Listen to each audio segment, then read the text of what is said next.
Two Tennessee lawmakers are pushing separate bills with the same goal, making birth control more accessible to women. It would allow pharmacists to prescribe birth control to women over the age of 18. WBIR 10 News reporter Rachel Wittel shows us why both physicians and pharmacists are debating whether this convenience trumps health risks. Rachel? Robin and John, the legislation will put Tennessee ahead of most the rest of the nation in terms of access to contraceptives. With only Oregon and California already offering this access, pharmacists and physicians see both the good and bad.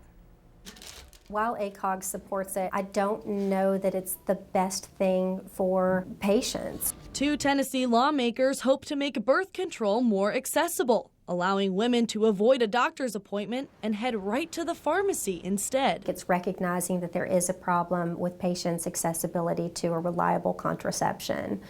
But at the same time, at what expense are we willing to do that? And would we be putting patients at risk? You have to make a benefit decision between what's more important, your health or your time and your money. Blue drug pharmacist Brandon Locke sees the positives and negatives. The patient that's already has optimized therapy, maybe he's been on the same dose already, might be a good candidate for this. It's the new, inexperienced patients both pharmacists and physicians worry about. Your average person that's 18, maybe newly getting birth control, maybe changing birth control, they really need the support of a specialist. I don't know that a pharmacist is going to be the best person to just be giving it to them, but if they do, it's going to have to be sit-down conversation, and then it's going to be trial and error. That's not her only concern about making birth control over the counter. We're putting one of the contraceptions that we know as physicians has the highest rate of failure because of inconsistent use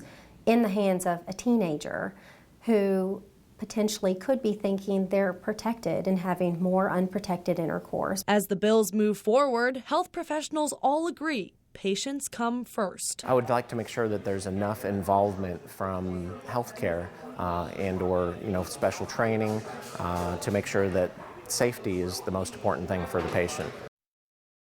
One senator plans to include training pharmacists to prescribe contraceptives in his bill. But again, the doctor we spoke to says that could be difficult with all the nuances that go along with taking birth control.